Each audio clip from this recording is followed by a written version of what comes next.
Motorcycles have been my passion for 15 years, despite my father constantly telling me it would never pay the bills.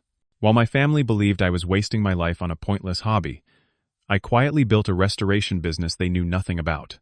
Everything changed during that family dinner when my brother Alex suddenly revealed my secret success to everyone. The shock on my father's face quickly transformed into calculated interest as he and Alex proposed a family partnership. What they never expected was my response to their sudden recognition of the very passion they had ridiculed for years. Before I tell you how I handled that dinner ambush, drop a comment letting me know where you're watching from today, and hit that subscribe button if you ever had someone underestimate your passion. My love affair with motorcycles began when I was 10 years old. My Uncle Frank visited our suburban Chicago home on a gleaming Triumph Bonneville and handed me a dog-eared motorcycle magazine before leaving. That magazine became my Bible, and I spent countless hours studying every detail of those mechanical marvels. By 19, I had saved enough from my grocery store job to buy my first bike, a broken-down 1978 Honda CB 750 for $500.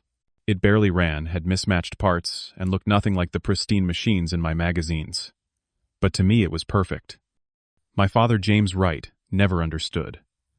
As a successful investment banker who drove a new Mercedes every 2 years, he saw motorcycles as dangerous toys for people without direction. The night I brought that Honda home, he stood in our driveway with arms crossed, disappointment etched across his face.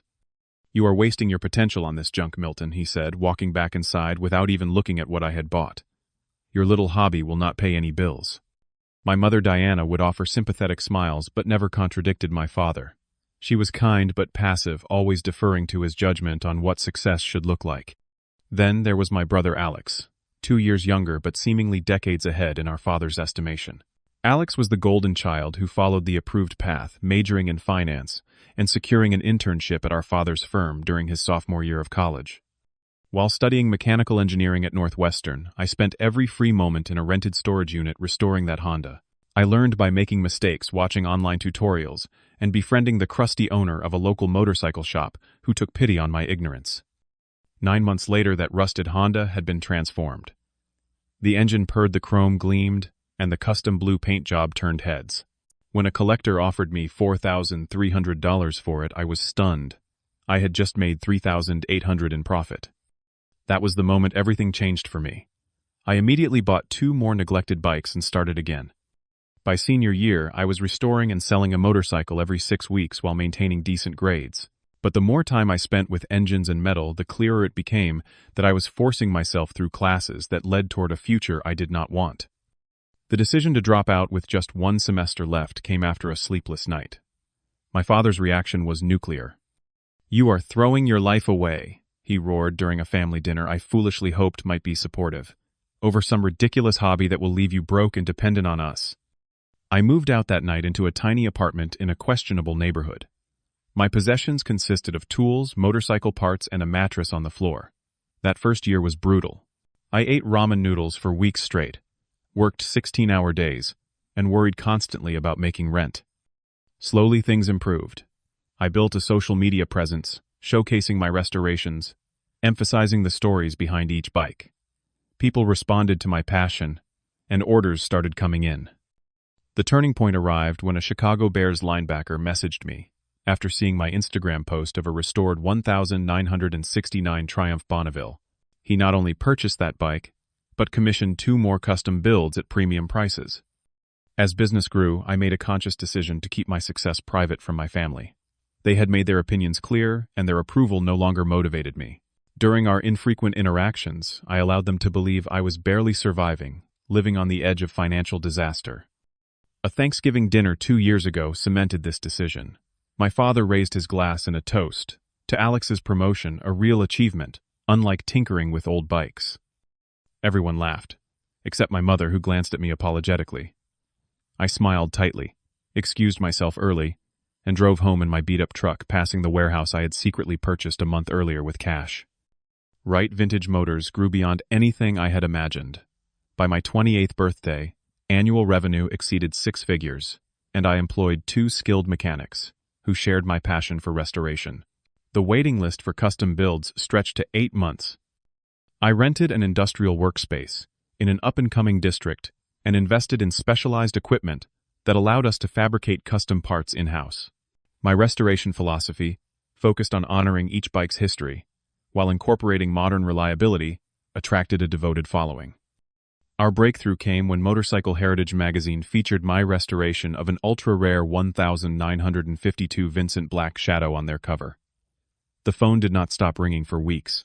Soon after, an A-list actor, known for his motorcycle collection, commissioned an $85,000 custom build, based on a 1942 Indian. With the business thriving, I put a substantial deposit on a commercial property that would serve as both showroom and expanded workshop. My dreams were materializing through my own efforts without family support or approval. Then Alex showed up unannounced at my shop one Tuesday afternoon. We had not spoken in 5 months, not since a tense Christmas, where my father had asked if I was finally ready to get a real job. Alex looked oddly out of place in his tailored suit, among the engines and tools. "Wow," he said, eyes widening as he surveyed the space. "This is not what I expected. You have got all this yourself." His apparent amazement seemed genuine, and for a moment, I felt a flash of pride at showing my achievement to someone who knew where I had started. "Dad has no idea, does he?" Alex asked, running his hand along a vintage Ducati we were restoring. "This place, these bikes, the business you have built." "No," I replied.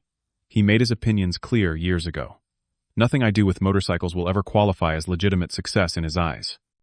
Alex shook his head. "You should show him he was wrong, Milt. He might be stubborn, but seeing all this could change his perspective. Maybe it is time to heal those old wounds." I had built my peace without their validation and felt hesitant about inviting judgment back into my life. What I have here works precisely because I built it my way, without compromising my vision, to satisfy someone else's definition of success. Alex became strangely insistent, pressing the family reconciliation angle harder than seemed natural for someone who had never played peacemaker before. 2 days later, my mother called to arrange a family dinner at Morton's Steakhouse for my father's 60th birthday. Before I could formulate an excuse, she added that my father specifically requested my presence for an important family business discussion. The day before the dinner, my father himself called a rare occurrence that immediately put me on edge. "Milton," he said without preamble, "tomorrow night is important. I expect you to be punctual and properly dressed. There are matters of significance to discuss." My anxiety grew throughout the next day. Something felt off about the sudden family interest. Nevertheless, I decided to attend, driving my recently completed restoration project, a 1985 Ducati 900 SS that purred like a mechanical tiger. When I arrived at the restaurant, my father glanced at the motorcycle and frowned. "Still playing with toys, I see," he remarked as we walked inside. "Some things never change." During appetizers, the conversation remained superficial, though I noticed my father repeatedly steering topics toward business and investments. Alex kept checking his phone and exchanging knowing looks with our father. After ordering entrees, my father cleared his throat and mentioned an investment opportunity that required family partnership, suggesting it might be something even I could contribute to. The condescension was familiar, but there was something new beneath it, a calculating interest I had never seen directed my way before. Alex smiled secretively whenever our eyes met, increasing my sense that something orchestrated was unfolding. As our main courses arrived, my father set down his fork and straightened his posture, adopting the formal tone he reserved for business presentations. "Before we continue with dinner, I want to address our family legacy and the future of Wright business interests," he announced. "James Wright Sr. built a name that stands for something in this city, and I have worked my entire life to strengthen that foundation." He paused to look directly at me, his expression stern. Despite certain continued irresponsibility and childish hobbies that have persisted well beyond appropriate years, he continued, "It is time to consolidate family resources and move forward united." The familiar criticism stung no less for its predictability. I set my napkin on the table, preparing to excuse myself rather than endure another lecture on my failings. "Dad," Alex suddenly interrupted, "you have got it all wrong about Milton." My brother's unexpected intervention stopped everyone. My mother looked confused. My father irritated at being interrupted. "What exactly do I have wrong?" my father asked stiffly. Alex turned to me with a smile that sent warning signals through my body. Then he began revealing everything about my business. Everything. "Did you know Wright Vintage Motors grossed $327,000 last year?" he asked our parents. "Did you know Milton has celebrities and collectors from across the country commissioning builds? Or that he put down a deposit on commercial property last month?" My parents' faces registered pure shock. My stomach dropped as I realized these were details I had never shared with Alex, certainly not during his brief visit to my shop. He must have been investigating me for weeks. My father's expression underwent a remarkable transformation. The dismissive disapproval vanished, replaced by something even more disturbing: intense, calculating interest. "Is this true, Milton?" he demanded, leaning forward. Before I could respond, Alex continued his presentation, citing specific clients, projects, and even approximating my profit margins with unsettling accuracy. In that moment, everything became clear. This dinner was not about family reconciliation or birthday celebrations. It was a business ambush. My father recovered quickly, his tone shifting from critical to congratulatory, with practiced ease. "Well," he said with a sudden smile, "it seems you have been hiding your light under a bushel.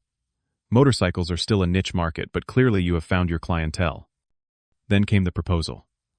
My father suggested a family business partnership where he would serve as financial advisor, Alex as business manager, and I would continue the mechanical work I was obviously talented at.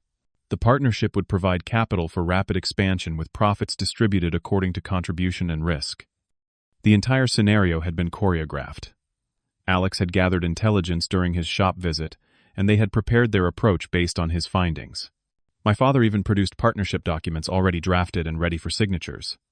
My suspicions were confirmed when my father casually mentioned speaking with Jonathan Farley, my highest-paying client, a detail I had never shared with anyone in my family. "You clearly need guidance to take this little operation to the next level," my father stated confidently. "With proper management and investment, we could franchise the concept nationally within 5 years." I looked at Alex, who nodded eagerly.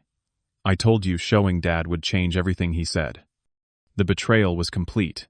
They had never believed in my passion or supported my journey. Now that I had proven profitable against all their predictions, they wanted to claim ownership of my success. Even my mother joined the chorus. "Your father and brother just want to help you succeed, Milton. This is a wonderful opportunity to bring the family together again." I sat in silence, a cold fury building within me, as I processed the calculated nature of this takeover attempt. Everything they had dismissed and mocked for years was suddenly valuable, not because they respected my work, but because they saw dollar signs. The restaurant noise faded, as I carefully considered my response. My family watched expectantly, certain of my gratitude for their belated recognition. My father held out a pen, impatience flickering across his features. I could see the future they envisioned, my passion becoming their profit, my vision subject to their approval, my independence exchanged for conditional acceptance. Everything I had built would be measured against their metrics of success. "No," I said quietly, but firmly, pushing the documents away. My father blinked in confusion. "No." "What do you mean, no?" "I mean, no, I am not interested in any partnership," I replied, keeping my voice steady despite the emotions surging beneath the surface. Wright Vintage Motors is successful precisely because I built it my way without compromises. Alex looked genuinely bewildered. "But this is what you wanted, right? For Dad to finally see your success, to approve of what you are doing." I turned to him, the betrayal still raw. What I wanted was a brother who respected my confidence, not someone who gathered intelligence to orchestrate a takeover. My father recovered quickly, his business persona taking over. "Do not be foolish, Milton. You need us. With proper financial management and our connections, your little hobby shop could become something significant." "For years I allowed your dismissal of my passion to make me doubt myself," I responded. "I believed something was wrong with me, because I valued creating beautiful machines over accumulating wealth in ways I found meaningless. But look what happened when I finally trusted my own path." I stood up slowly, placing my napkin on the table. "The business you suddenly find worthy of your attention was built without your support, guidance, or belief. I do not need your validation now, and I certainly do not need your management." As I walked out of the restaurant, I heard my mother calling my name and my father demanding I return to discuss this rationally. But for perhaps the first time in my life, I felt completely clear about my relationship with my family and my own worth. The aftermath was predictable. Dozens of calls and messages followed, alternating between accusations of ingratitude and improved partnership offers. My father even appeared at my shop unannounced, presenting a revised proposal with more favorable terms, still not understanding that no terms would be acceptable. I implemented strict boundaries. I consulted a lawyer to protect my business interests and declined further family dinners. When conversations became manipulative, I ended them politely, but firmly. Initially, this stance felt lonely, but gradually I built connections that nourished rather than diminished me. I found a mentor in Trevor Hammond, a former motorcycle manufacturer who understood both the business and passion sides of the industry. I cultivated friendships with other entrepreneurs who respected my journey. Therapy helped me process the complex family dynamics that had shaped so much of my self-perception. I learned that seeking validation from those fundamentally opposed to my values was a recipe for perpetual disappointment. 6 months after the dinner confrontation, Wright Vintage Motors secured a nationwide distribution deal for our custom parts line. The magazine that had featured my work now did a cover story on the business itself, highlighting our restoration, philosophy, and growth. As my public profile rose, my father grudgingly began acknowledging my independence, though always with the suggestion that things could have been even better with his involvement. My mother visited the shop once alone, offering a quiet apology for not standing up for me earlier. Alex made several attempts to repair our relationship without ever taking responsibility for his betrayal. Each conversation revealed that he still did not understand what he had done wrong, viewing his actions as helpful rather than undermining. The most valuable lesson from this journey was learning to define success on my own terms. What began as a passion dismissed by everyone who should have supported me became not just a livelihood but a testament to following an authentic path. Today, Wright Vintage Motors has opened a second location that includes a restoration school for disadvantaged youth interested in mechanical trades. The business continues to thrive not because I finally earned my family's approval, but because I stopped needing it. Sometimes the people closest to us are the least capable of seeing our true potential. Their vision is clouded by their own expectations and limitations. The rejection that once pained me became the foundation for building something authentic and wholly mine. If there is one thing I have learned worth passing on, it is this: passion combined with persistence is the most reliable path to both success and fulfillment. The right people will value your vision without trying to remake it in their image. Have you ever had someone underestimate your passion only to want a piece of it once you succeeded? Share your experience in the comments below. If this story resonated with you, hit that like button and subscribe to hear more stories about finding success against the odds. Remember that your unique path matters even when others cannot see its value. Thank you for listening, and I hope you find the courage to pursue your passion without apology.